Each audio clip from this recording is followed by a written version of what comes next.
नमस्कार विद्यार्थियों। आज लंबे अंतराल के बाद हम फिर से अपने पाठ्यक्रम को क्रमशः करते हैं। पिछले वीडियो तक हमने हरि शब्द के रूप की प्रथमा एवं द्वितीय विभक्ति के शब्दों की सिद्धि की थी। आज के वीडियो में हम हरि शब्द की तृतीया विभक्ति के और चतुर्थी विभक्ति के शब्दों की रूप सिद्धि करेंगे। हरिणा तृतीया विभक्ति एक वचन का रूप है। यह पूर्व में हमने जाना था कि पहले हम किसी भी शब्द की अगर सिद्धि करते हैं तो उसकी प्रातिपदिक संज्ञा करते हैं। प्रातिपदिक संज्ञा में यथा राम शब्द की जब हमने सिद्धि की थी तो वह कृत तद्धित समासाश्च और अर्थवत धातुर प्रत्यय प्रातिपदिकम दोनों सूत्रों से की थी। चूँकि वह अर्थवान भी है और साथ में उसमें तद्धित प्रत्यय भी था, क्षमा कीजिएगा, वहाँ पर कृत प्रत्यय भी था। तो घय प्रत्यय कृत प्रत्यय होने से वहाँ कृत तद्धित समासाश्चय सूत्र से भी प्रातिपदिक संज्ञा हुई और चूँकि राम शब्द अपने आप में अर्थवान है तो अर्थवत धातु और प्रत्यय प्रातिपदिकम सूत्र से भी वहाँ प्रातिपदिक संज्ञा हुई।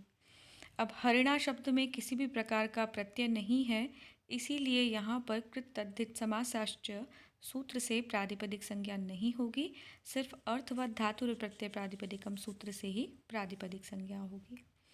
उसके बाद में ज्ञाप प्रातिपदिकात् प्रत्ययः परश्च इन अधिकार सूत्रों का आगमन होगा। इसी के साथ ही स्वोजस अमोर्चस इत्यादि जो 21 प्रत्यय हैं उनकी प्राप्ति होगी। चूँकि यहाँ पर एकत्व की विवक्षा है तो एकत्व की विवक्षा में तृतीया विभक्ति के एक वचन में प्रत्यय आएगा क्रमशः टा। टा में से टकार की हम इत्संज्ञा कर देंगे, सूत्र लगेगा चुटु।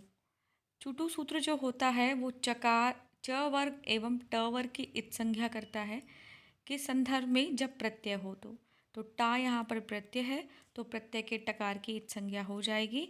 अब रूप बनेगा राम धन आ। अब अगला एक संज्ञा सूत्र प्रवृत्त होता है। सूत्र का नाम है शेषो घ्य सखी।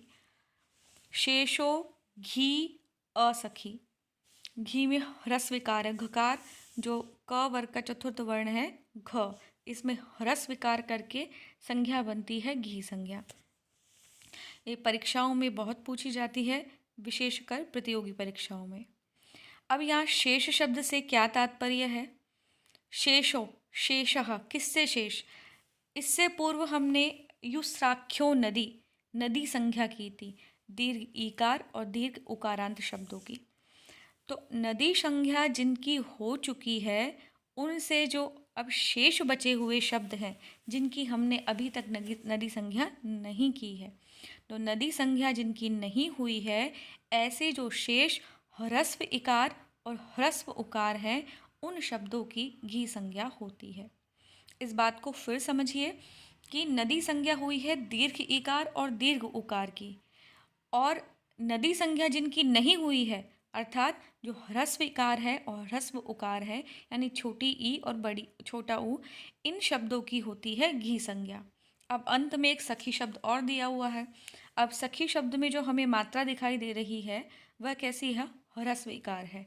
तो यहाँ ये कहना चाहते हैं कि नदी संज्ञा से शेष बचे हुए शब्दों की घी संज्ञा होगी, किंतु उसमें आप सखी शब्द जो ह्रस्व इकार है फिर भी उसको छोड़ दीजिए, यानी ह्रस्व इकारांत होने के बाद भी सखी शब्द की घी संज्ञा नहीं होगी और शेष नदी संज्ञा से बचे हुए जितने भी शब्द हैं जो ह्रस्व इकार हैं और ह्रस्व उकार हैं उन सब की घी संज्ञा होगी।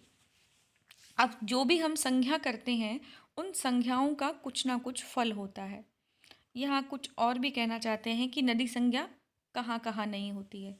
तो पुल्लिंग में होती है नदी संज्ञा और नपुंसकलिंग में ह्रस्व इकारांत और ह्रस्व उकारांत शब्दों की नदी संज्ञा नहीं होती है। नदी संज्ञा स्त्रीलिंग शब्दों की होती है, उसमें भी दीर्घ इकारांत शब्द हो और दीर्घ उकारांत शब्द हो, उन्हीं की नदी संज्ञा होती है। जैसे नदी शब्द स्वयं है, उसकी नदी संज्ञा होगी। वधू शब्द है, दीर्घ उकारांत शब्द है, उसकी नदी संज्ञा होगी। लेकिन मति शब्द स्त्रीलिंग है, लेकिन हरस्व इकारांत है, उसकी नदी संज्ञा नहीं होगी। तो स्त्रीलिंग जो शब्द हैं दीर्घ इकारांत और दीर्घ उकारांत, उनकी नदी संज्ञा होती है। किसकी नहीं होती है? ह्रस्व इकारांत शब्दों की नहीं होती है, ह्रस्व उकारांत शब्दों की नहीं होती है। और वो कैसे हो? पुल्लिंग हो और नपुंसकलिंग में हो तो उनकी नहीं होती है। पुल्लिंग में जैसे हरि शब्द है, अरि है, भानु है, गुरु है, ये पुल्लिंग शब्द में इकारांत और ह्रस्व उकारांत शब्द हैं, तो इनकी नदी संज्ञा नहीं होगी। और पुल्लिंग में ह्रस्व इकारांत शब्द वारी और ह्रस्व उकारांत शब्द मधु, इन दोनों की भी क्या होगी? नदी संज्ञा नहीं होगी। तो इस प्रकार से नदी संज्ञा किसकी नहीं हुई? हरि शब्द की नहीं हुई। तो जिनकी नदी संज्ञा नहीं हुई है उनकी कौन सी संज्ञा हो जाएगी? घी संज्ञा। अब घी संज्ञा करने का फल बताते हैं। क्योंकि हम इस बारे में पहले भी चर्चा कर चुके हैं कि जो भी संज्ञाएं होती हैं उन संज्ञाओं का कुछ ना कुछ फल अवश्य होता है। तो घी संज्ञा करने का फल ये है कि सूत्र है अगला, आंगो न स्त्रियाम। घी संज्ञक से परे आंग को न आदेश हो, परंतु स्त्रीलिंग में ऐसा नहीं हो। ना अस्त्रियाम, यानी स्त्रीलिंग के अंदर ऐसा नहीं हो। आंगो, आंग को न ना आदेश हो जाए। अब यहाँ आंग से क्या कहना चाहते हैं? तो यहाँ वैयाकरण कहते हैं कि आंग जो है वो टा की प्राचीन संज्ञा है, यानी टा को पहले आंग ही कहते थे।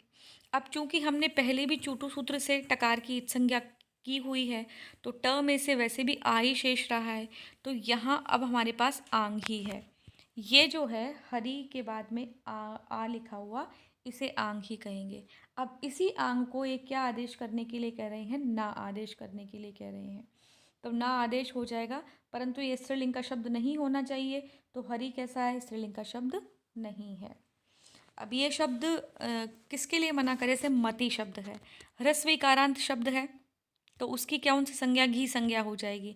अब आंगो ना स्त्रियाम सूत्र से वहाँ पे मतिना शब्द ना बने, इसीलिए यहाँ पर उसे रोका गया है कि तृतीया विभक्ति के एक वचन में कहीं मतिना शब्द बन जाए यहाँ पर, क्योंकि उसकी घी संज्ञा हो जाएगी मति शब्द की भी।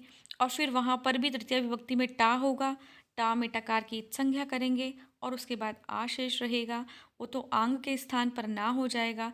तो मतिना अनिष्ट रूप बने, उसे रोकने के लिए ही यहाँ पर ना स्त्रियाम लिखा है, तो स्त्रीलिंग में ऐसा नहीं होगा। अब यहाँ पर आकार के स्थान पर ना हो जाएगा तो शब्द बन जाएगा हरिना।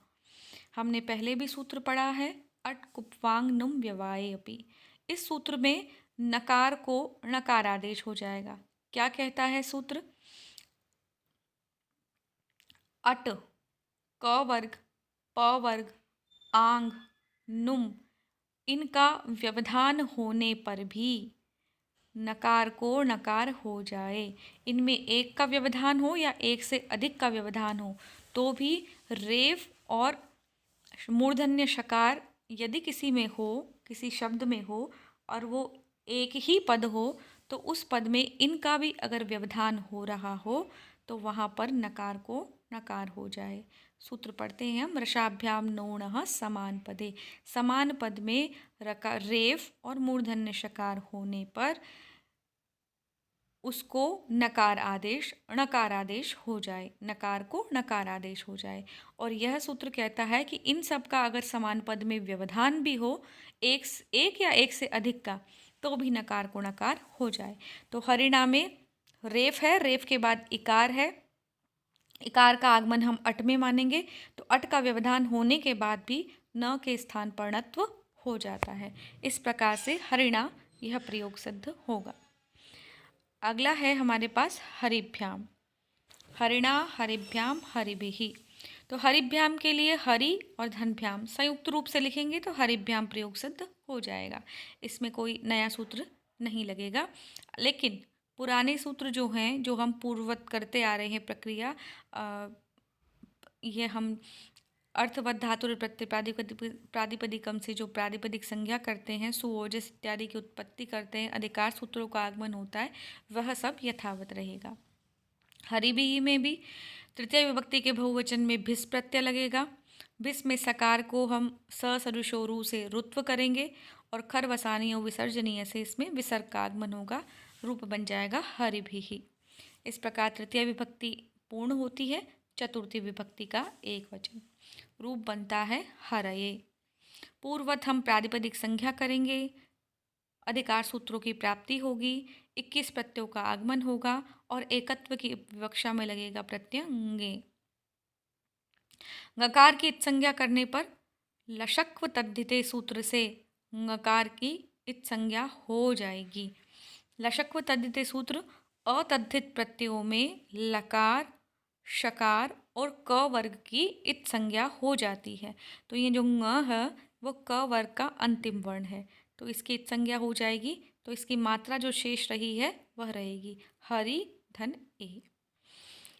शेषोघ्य सखी सूत्र द्वारा हरि शब्द की घी संज्ञा हो जाएगी। घी संज्ञा होने पर इसका फल बताते हैं अब। घेरंगिति ङित सुप परे होने पर घी संज्ञक वर्ण को गुण आदेश हो जाए। अब ङित सुप क्या है? सुप प्रत्यय है सुओजस अमोक्षस टाभ्याम भिस गेमभ्याभ्यस हसीभ्याभ्यस ग सौस आम गियो सुप। ये जो 21 है इनको सुप प्रत्यय कहते हैं। ये इन सुप प्रत्ययों में यदि कोई ङित हो, ङित का मतलब होता है जिसमें ङकार की इत्संज्ञा हो। ङकार मतलब क वर्ग का जो अंतिम वर्ण है उसमें उसकी अगर इत्संज्ञा कहीं हो रही हो, उसका लोप कहीं हो रहा हो और यदि वह सुप प्रत्यय है और उसकी पूर्व घी संज्ञा भी हो चुकी है तो उस घी संज्ञक वर्ण को गुण हो जाए। अब समझते हैं इसमें ङित कहाँ है, सुप कहाँ है, घी संज्ञक कहाँ है और किसको गुण होना है। सारी कहानी इस हरिधन ए में ही है। हरिधन ए, ये ए इससे पूर्व कैसा था? ये ए इससे पूर्व था ङे। ये जो ए था इससे पूर्व था ये ङे। इस गेम में ङकार की इत्संज्ञा जब हो चुकी है तो इसमें क्या शेष रहा? ये वाला ए शेष रहा। अब ये कैसा है? ये ङित है क्योंकि इसमें ङकार की इत्संज्ञा हो चुकी है। अब ये गे क्या है? ये सुप प्रत्ययों में गिना जाता है, तो ये सुप है और ङित है। अब इसमें घी संज्ञक क्या है? जो हरि शब्द है वो घी संज्ञक है। इसको क्या हो जाए? गुण हो जाए। अब गुण क्या होएगा? इकार को गुण क्या होता है? एकार होता है। तो क्या बन जाएगा? हरे धन ए, यानी हरि शब्द का जो इकार है उसको एकार हो जाएगा। ई को जो गुण होता है वो ए होता है। अब हम संधि का सूत्र इसमें लगाएंगे। एचोयवायावः एचः क्रमाद् अय अव आय आव इति स्योरचि, यानी एच प्रत्याहार को क्रमशः क्षमा कीजिएगा, अय अव आय और आव आदेश होवे। एच प्रत्यय में आते हैं ए, ओ, आई और औ। ए के स्थान पर अय आदेश करना है। कब करना है?